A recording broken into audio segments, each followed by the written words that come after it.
The best thing you can do is try it yourself. You'll find yourself sitting, watching speedrun events and going, there's no way I could do that. You probably could. Honestly, you probably could.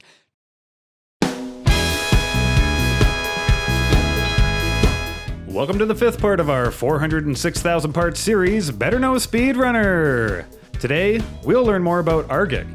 Argick is a renowned and prolific runner of the Sonic the Hedgehog series, with a particular affinity for Sonic Mania. In this fundamentally speed-focused hobby, there may be no better character to speedrun than the gotta-go-fast mascot himself. Argick not only has the button-pressing chops to control the blue hedgehog, but also presents a personality and commentary style that melds perfectly with the classic, lightning-quick gameplay found in the Sonic series. If you're a speedrunner yourself, and you're interested in being featured in this series, hit me up on Discord or simply let me know in the comments below. Argick is a 29-year-old senior IT analyst from Scotland, who enjoys a little anime in his free time. But since he was a very young lad, it was clear he had a strong, singular interest. I love video games. I always have done since I was a kid. I remember being 3 years old and sitting playing on my mum's Mega Drive. I got a Mega Drive! Yeah! Playing games like Sonic 2, Mega Bomberman, Micro Machines. And since then, I've just loved gaming. I'm a massive gaming nerd. I have a lot of fun with it. Collecting all the different consoles and all the different games, listening to the music. Gaming for me encompasses everything. And when it came to streaming, it was a case of I'm already spending a high amount of my free time gaming anyway, so why not share it with other people that may decide that they want to watch? Argick has been a fan of speedrunning for nearly a decade, catching as many events and marathons as he possibly could, until finally, he found one that was perfect for him to get his feet wet running video games himself. I've been watching speedruns since 2013. Things like Games Done Quick, ESA, NASA, all those events that came out 2 times a year. It's like, my God, speedrunning's amazing. I gotta watch all these people do this insane stuff. It wasn't until 2016 when I first took the plunge into speedrunning. And that was when Sega Junkie from the Sonic community ran an event named Sonic Speed R. The event itself was to speedrun 25 games over 25 days. I believe it was the 25th anniversary we were celebrating for that one. And I decided that I was going to enter it. The main thing that they pointed out was that this is for all skill levels. It doesn't matter if you are top tier world record holder in all the games or if you're a complete noob, never speedrun a day in your life, you can come join and have fun. I ended up doing all 25 races alongside 2 veteran runners in the community, Flying Fox and Hypersonic. And at the end of it, I ended up with this desire to actually sit down and want to properly learn the speedrun for Sonic's story in Sonic Adventure DX. Since then, I've picked up many different games and it's been great. Argick is known for having a unique, almost manic style to his commentary during speedruns, and he recognizes that this style blends very well with the manic gameplay showcased in the Sonic series. I play Sonic games. They are really, really fast. There's a lot of information that needs to be explained when I'm playing the game, because I like my commentary to be informative so people know why I'm doing what I'm doing and when I'm doing it. But at the same time, that's kind of morphed and blended into this really high-speed, energetic play-by-play that a lot of people say sounds like I'm either casting sports. Halfback, passes to center, back to wing, back to center, center holds it, holds it, holds it! Or I'm an auctioneer.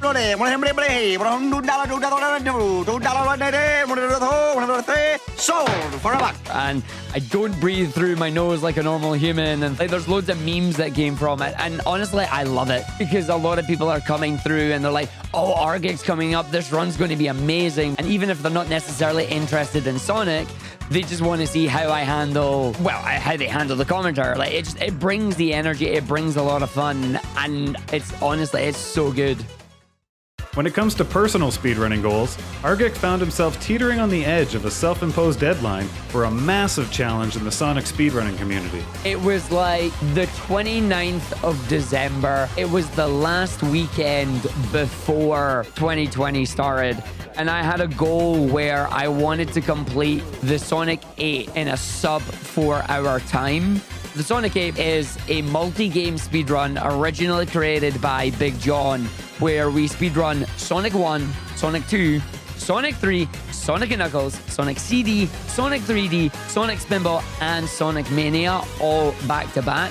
I loved it. Like, it was a weekly thing that I would do. Like, once a weekend, I would run the Sonic 8. And it got to the point where it's like, no, I want to get this. I want to get this goal.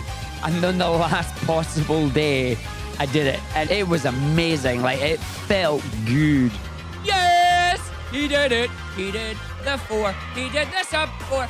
3:58:59. Yes, he did. Booyah! It's common for runners to want to reset at the first sign of red in their splits, but Argick cautions against this approach, not only for efficiently improving at the game as a whole, but also for the sake of the audience.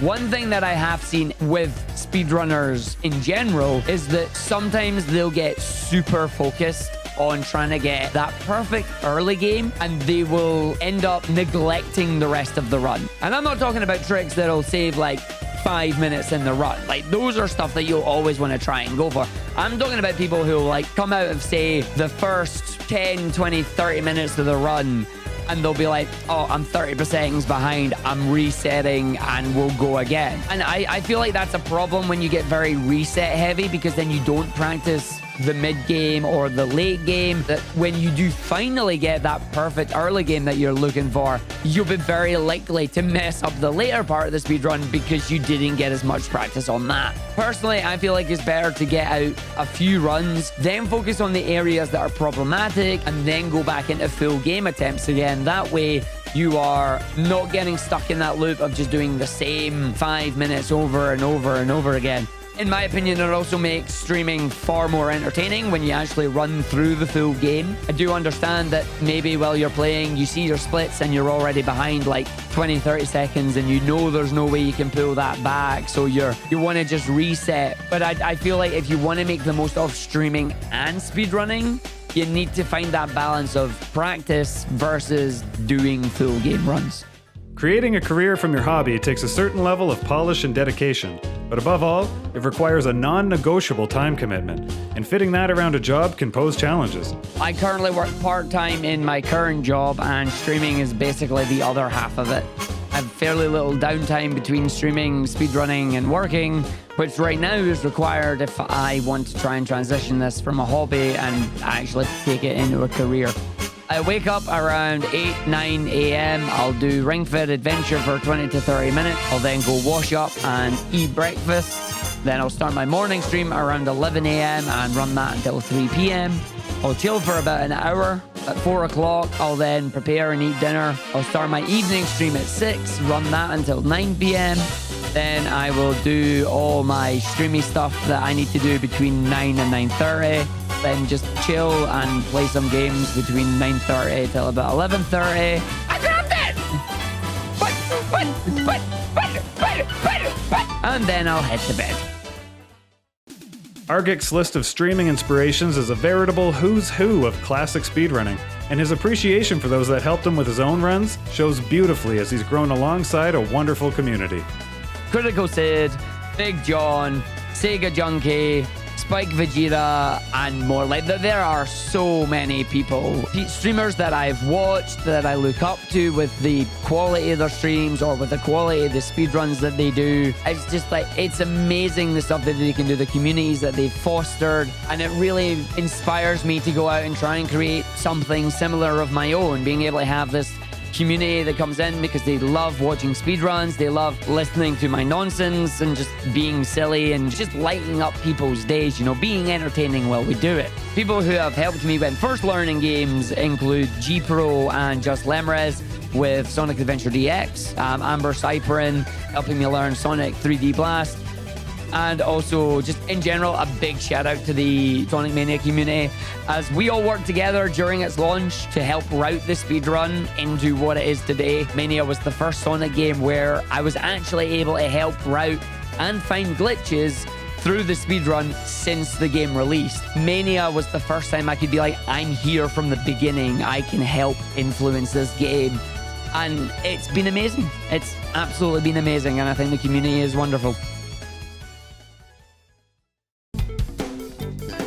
Well, that's it for this episode, but before we go, I'd like to give a huge shout out to Argick for taking the time to answer the questions for this spotlight.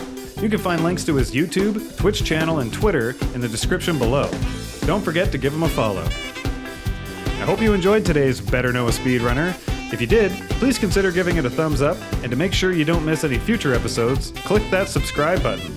As usual, I'd love any and all feedback you may have. Just leave it in the comments below. And if you made it this far, thanks so much for watching, and we'll catch you on the next run.